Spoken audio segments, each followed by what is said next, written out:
Muito boa noite a todos vocês que estão assistindo aí através do YouTube. Também entrei aí, dei uma boa noite a vocês que estão no Instagram também, e todos vocês que estão aqui devidamente cuidados, protegidos com a máscara, distanciamento, mas estão aqui para adorar o Senhor. Eu quero dar uma boa noite aqui ao meu pastor Davi, sua esposa. Muito prazer em conhecê-la. Me chamo Sávio, servo, onde me chama eu vou. Meus anciãos também estão todos aqui, a equipe da mídia. Um abraço a todos os diretores, departamento jovem, multilíderes, desbravadores, música, escola sabatina, professora Elma. Um abraço aqui. Tem momentos que eu amo, sou apaixonado por só o texto e olhar, o texto. Então, ontem eu preguei, estava pregando com um slide, inclusive, mas hoje eu quero convidar você a meditar a palavra de Deus, a meditar a Bíblia. Nós vamos nos concentrar em apenas um capítulo, em 5 versos da Bíblia. Por isso eu queria convidar você que está em casa a pegar a sua Bíblia, você que está assistindo, pegue a sua Bíblia. E se você tiver para pastor, eu estou com uma Bíblia no celular. Serve? Serve. Então, pegue a sua Bíblia. Nesse momento você está aqui também na igreja. Se você puder estar comigo no espírito de oração, quero convidar você a pegar a palavra do Senhor. Estou com a Bíblia do Caleb. Olha aí, mano. Olha só que Bíblia linda, né? Caleb esse ano vai ser uma bênção. Amém? Coloque a Bíblia no coração e vamos fazer uma oração. Se você puder, coloque a Bíblia pertinho de você. O celular está com a Bíblia aberta no aplicativo. Vamos orar. Magnífico Deus, nosso Senhor, Pai eterno, Príncipe da paz, nosso conselheiro, Deus forte, louvado seja o teu nome, Senhor.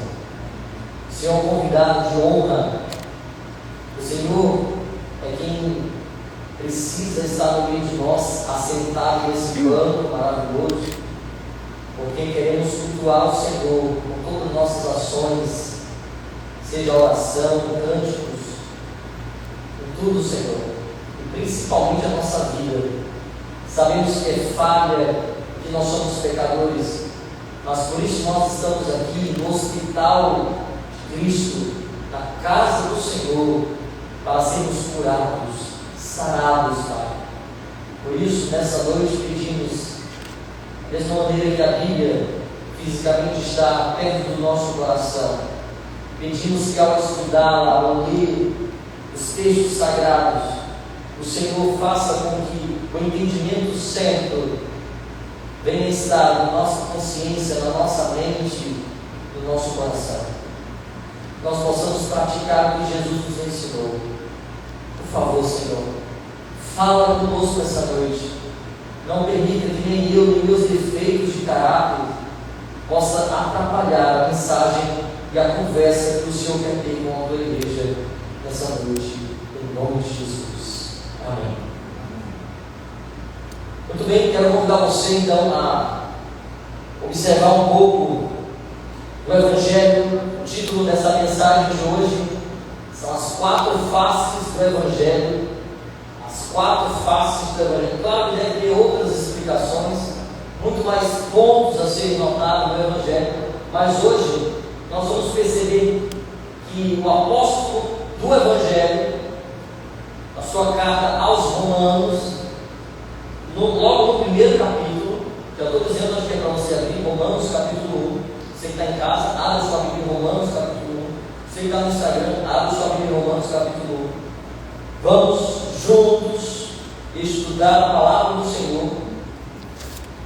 O apóstolo Paulo, o apóstolo do Evangelho, teve um encontro com Jesus, porque antes perseguia a igreja e agora foi chamado por Deus para pregar aos gentios, para fazer a diferença.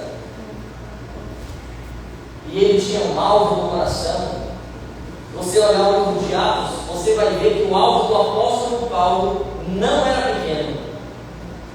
Saulo, depois Paulo, depois da conversão, e lá em Atos capítulo 19, 17, 18, 19, diz que Paulo tinha um desejo, sargento, de pregar na Ásia inteira, no continente inteiro. Imagina, será que o bicho era fraco?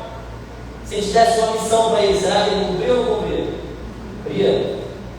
Ele foi o precursor de várias missões.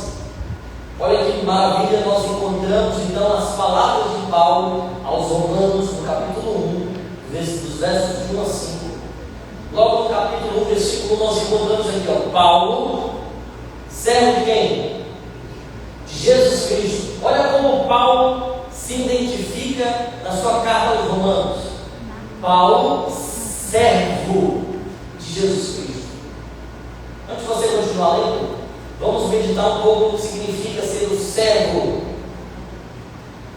Essa palavra no grego é literalmente você ser escravo. Que é isso, pastor? Ser escravo é que na concepção ampliada pelo apóstolo Paulo, pelos apóstolos, Pedro, ser escravo de Cristo é um privilégio. Porque antes eu era escravo do mundo, mas agora eu sou escravo do Evangelho. Eu sou escravo de Cristo, e não por obrigação, mas porque eu me submeto a essa escravidão que é uma bênção. É a visão bíblica. O servo, o escravo, o mordomo. Eu percebo os meninos, manda mensagem, um monte assim. Pastor, um detalhe aqui, um detalhe aqui, um detalhe aqui, um detalhe ali, não é? Aquiles, ancião aqui. Mas é porque isso, que vocês entendem que vocês são servos de Cristo. Que fazer o melhor para Deus. Paulo tinha essa visão de fazer sempre o melhor para Deus. Que essa também seja a nossa visão do Evangelho. Chamado, olha só, ele era um fariseu, doutor da lei, e ele foi chamado por Cristo. Olha para mim, você tem a sua profissão, mas hoje Deus te faz um chamado. O mundo te oferece uma profissão, você estuda para ser alguém da vida, para ter sucesso, mas eu quero dizer para você que independente da sua profissão, você, irmão, irmã, querido, jovem, você tem um chamado. Não é só o pastor, né, pastor? Não é só o pastor que tem chamado. Todos nós fazemos parte do reino de Cristo, temos um chamado. O que diz lá em Pedro? Aí em Pedro 2 obras assim: vocês são o quê? Nação, sacerdócio, povo de propriedade exclusiva, com o quê? Com uma missão, né? Seguindo aquele que nos tirou das trevas para a maravilhosa luz. Deus tem um chamado para nós. O apóstolo Paulo foi chamado, e esse chamado para ser apóstolo, para ser enviado, é a palavra exata, ele envolve um aspecto especial: separado para o Evangelho de quem? De Deus. Nós encontramos a primeira face do Evangelho. Pega uma caneta e já marca aí na tua Bíblia ou no caderninho, não sei. A primeira face do Evangelho, segundo Romanos, não, volta no verso 1 ainda. Romanos verso 1 é que o Evangelho pertence a quem? A Deus. O Evangelho é de Deus. A primeira face deste Evangelho que nós encontramos na Bíblia é que esse Evangelho é de Deus e não meu. O Evangelho não é do pastor. O Evangelho não é somente do ancianato, da liderança, dos departamentos da igreja. O Evangelho é de Deus.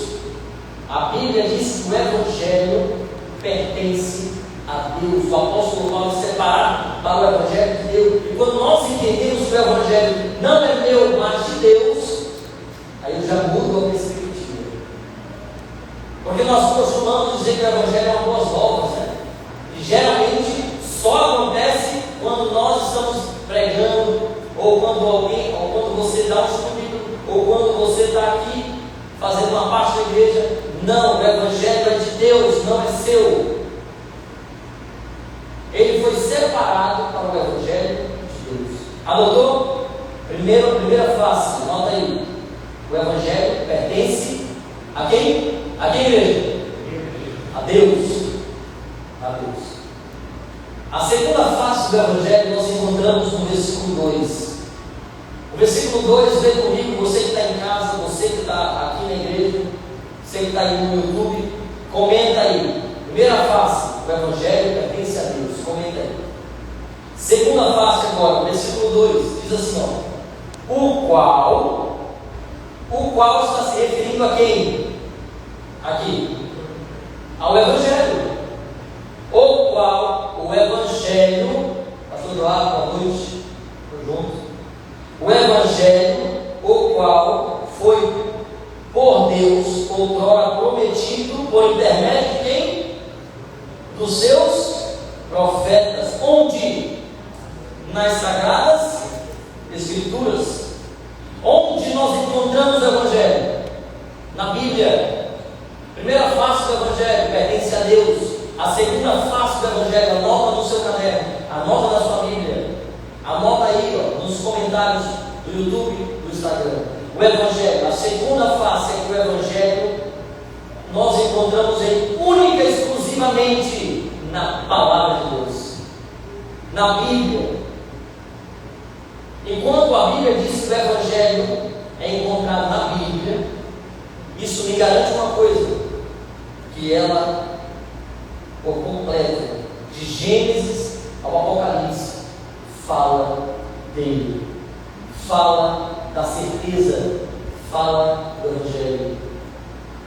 Eu tenho garantia, irmão, se o Evangelho pertence a Deus, se está na Bíblia, a Bíblia por completo é a palavra de Deus. Alguns cristãos fazem, meus irmãos, olha para mim, alguns cristãos acham que a Bíblia tem a palavra de Deus, mas na verdade ela é a palavra de Deus, do começo ao fim, de cima para baixo, de trás para frente, ela é a palavra de Deus, amém? Qual é a segunda face então? O Evangelho encontrado onde? O Evangelho encontrado na Bíblia. A Bíblia é o lugar onde está o Evangelho. Então quer dizer, pastor, que quando eu estudo alguém que interpreta a Bíblia, quando eu estudo um livro secular, qualquer outro livro aí de um filósofo, um psicólogo, outra coisa, o Evangelho não está ali, pode ter resquícios do Evangelho lá, citações, mas onde que é a fonte da água da vida? Onde que está a luz que ilumina nossos caminhos? Na palavra de Deus, amém? Essa é a segunda face do Evangelho. Nós encontramos o Evangelho na Bíblia. Vamos agora para a terceira. Lê comigo aí o verso de número 3, que diz assim: com respeito a quem? A seu filho, né? Com respeito a seu filho, o qual, segundo a carne, veio da descendência de Davi, veio da descendência e foi designado Filho de Deus. Verso 4 agora: Filho de Deus, com poder, segundo o Espírito de santidade, pela ressurreição dos mortos, a saber, Cristo Jesus. Amém? O Evangelho é muito mais do que uma boa notícia. Você que está em casa, preste atenção. O Evangelho é muito mais do que uma notícia boa que é contada. O Evangelho vai muito além, às vezes, de uma história de vida, de superação. É lindo, é maravilhoso, e eu tenho certeza que cada um de vocês tem uma história de superação na vida, de cura, de milagre. Mas eu quero dizer para você que o Evangelho se expande para além disso. O Evangelho ele está relacionado a todo o tempo da existência humana. Ou melhor dizendo, a Bíblia diz que o Evangelho foi elaborado antes da fundação do mundo. Evangelho não é uma boa notícia. Pastor, que é isso? O Evangelho é uma pessoa. Você pode dizer o nome dessa pessoa? Jesus. Repete aí comigo. Jesus. Quantas vezes você repete esse nome dentro da sua casa?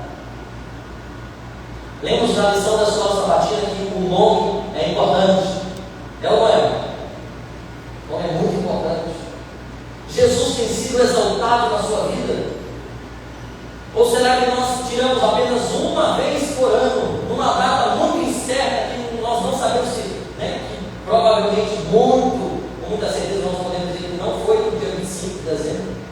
Parece que nós tiramos apenas essa parte do ano para falar do nascimento de Jesus, para cantar nesse dia, para falar e exaltar o nome de Jesus. Mas isso deveria ser todos os dias da nossa vida, porque o Evangelho é uma pessoa. E olha os detalhes dessa pessoa que está escrito ali, ó. Ele é o Filho de Deus. E outra, ele veio segundo a carne. Lá em Filipenses, o próprio apóstolo Paulo diz que ele esvaziou tudo de si. Para quê? Para assumir a forma de quem? De servo. Como que o apóstolo Paulo pensou essa carta? Eu sou servo de quem? De Jesus Cristo. E o que Jesus fez ao descer do seu trono e vir até nós? Ele se tornou servo da humanidade. Por que então que eu quero toda a atenção para mim? Por que nos meus dias eu quero ser egoísta, de atrair tudo para mim? Por que a minha vida não é um espelho para quando alguém elogiar a mim e eu apontar para Cristo e refletir sempre para Ele? Por que eu fico muito exageradamente feliz quando alguém diz assim: pastor, você arrebentou, irmão do céu, tu tocou demais, ó. Moretti, rapaz, pensa num negócio tão grande que você, né? Negócio bonito, que se baixa a custo. Não é que a gente gosta disso? Nós somos narcisistas. Eu sou. Mas o Evangelho entra na nossa vida para quebrar isso. Para que toda honra, toda glória seja direcionada para Jesus, que é o centro do Evangelho. Na verdade, Ele é o Evangelho. Pastor, eu vou ficar com essa palavra na minha cabeça. O Senhor está repetindo tanto o Evangelho. Amém? Louvado seja Deus. Essa é a intenção. Que é isso que nos salva. É Ele que nos cura, nos liberta. É Ele que nos perdoa. Olha o verso 4 que diz, só um detalhezinho no verso 4. Olha só, irmãos. Você que está em casa está acompanhando o texto também. Ele foi designado Filho de Deus, com poder. Jesus conhece as suas dores, as suas limitações. E essa terceira face do Evangelho, pode escrever aí: o Evangelho é uma pessoa. 2 pontos: Jesus Cristo, Yeshua HaMashiach, a salvação, o ungido de Deus. Amém? E ele veio com espírito de santidade. E foi o primeiro, o primogênito da ressurreição dos mortos, dando a certeza de que quem crê nele, ainda que morra, viverá. E eu posso estar falando para alguém que está com o coração dilacerado. Sabe por quê? Porque perdeu alguém, ou alguém está muito enfermo. Hoje mesmo recebi a notícia do meu pai. Meu pai fica mandando na notícia assim para eu orar. Meu filho ora por fulano, está com câncer. E na família, nosso coração fica abalado. Mas eu quero dizer que quando nós olhamos para a cruz, para o Evangelho, para a ressurreição, a nossa vida tem outra perspectiva, tem mais sentido a existência. Por isso que o Evangelho é muito mais do que uma boa notícia. O Evangelho é uma pessoa. Por que muito mais do que uma boa notícia? Porque para alguns, a Bíblia mesmo diz que ele é pedra de tropeço. É ou não é? Vou citar uma história clássica jovem rico, nem todo encontro com Jesus tem um final feliz. Porque às vezes nós deixamos esse eu dominar tanto a nossa vida. Eu às vezes faço isso e acabo não me submetendo à vontade de Deus, à vontade de Jesus. Isso não deveria acontecer. Vamos para a última face do Evangelho. Nós vamos descobrir qual é a finalidade do Evangelho, para que ele serve. Verso 5 diz assim, ó. Verso 5 diz: por intermédio de quem viemos a receber o quê? Graça. Amém? É literalmente, não importa quem você é, o que você fez, se hoje você se arrepender, Jesus Cristo está pronto a te perdoar. Essa é a mensagem central do Evangelho. Olha só que interessante, qual é a finalidade do Evangelho? Presta atenção: receber graça e apostolado por amor do seu nome, para a obediência, por meio de quê? Da fé. Segundo aqui o texto, gramaticalmente falando, nós entendemos que o Evangelho tem uma finalidade. Nós nunca recebemos o Evangelho por merecimento próprio, porque ele já começa, o verso 5 assim, ó, nós recebemos por graça. Mas se ele tem uma finalidade, existe um para quê? Para que serve isso aí? Você já se perguntou? Nas aulas, né? Eu sou professor aqui, os alunos se perguntam o tempo todo: professor, para que serve isso aí? Bom, o Evangelho serve para uma coisa muito importante. É a quarta face do Evangelho, eu vou terminar.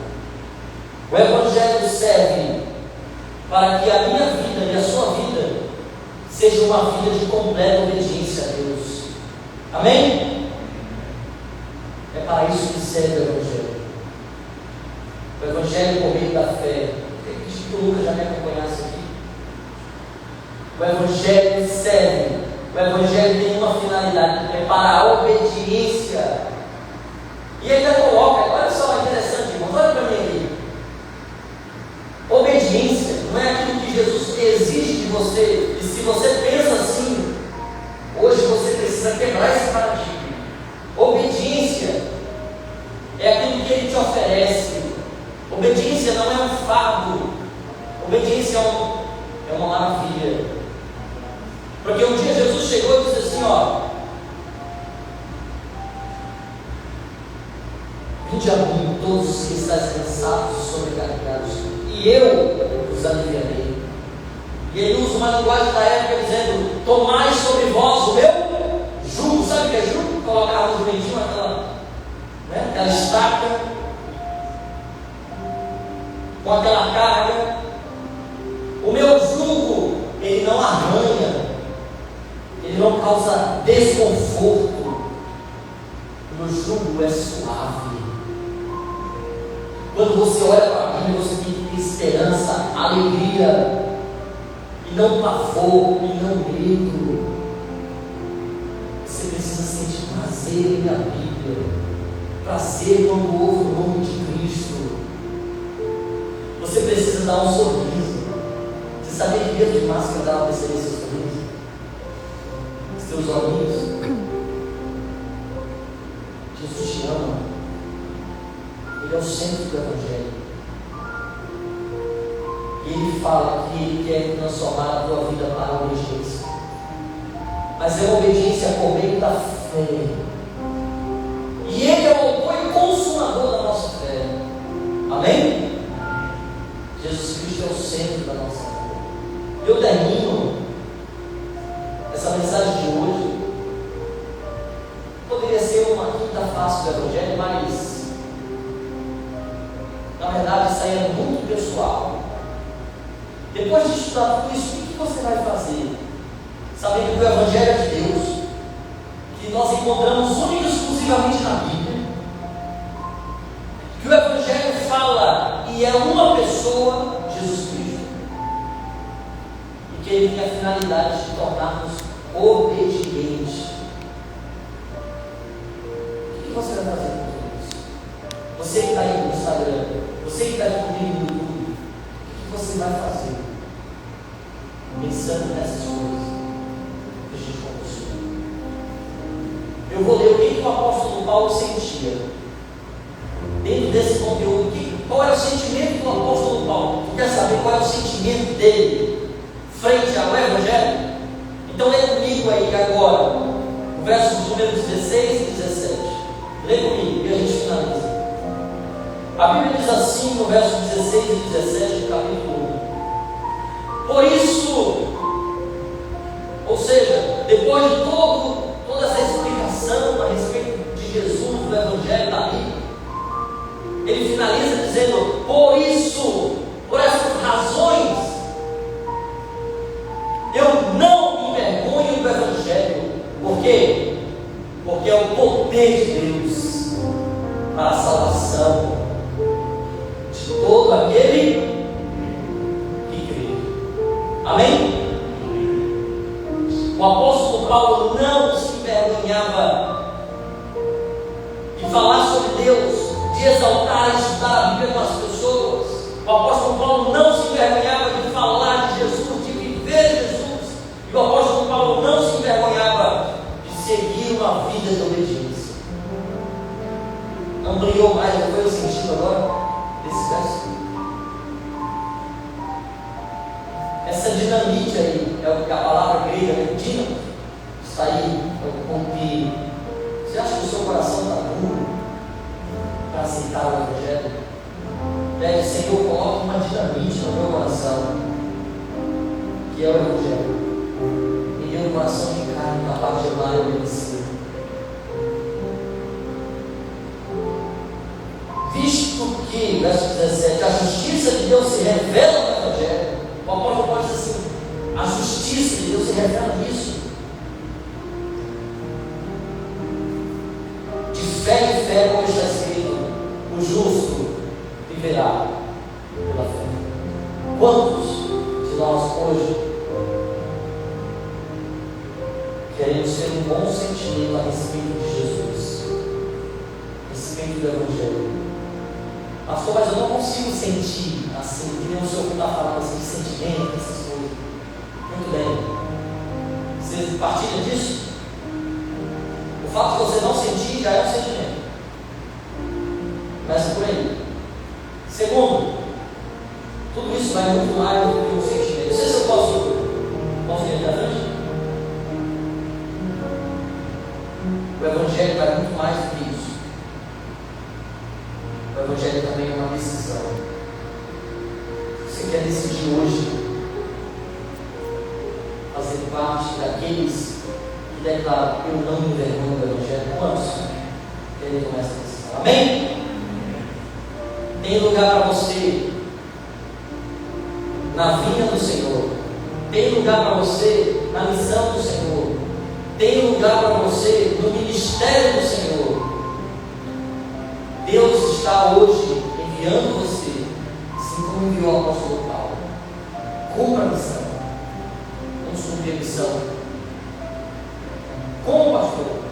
Usando o teu dom, os teus recursos.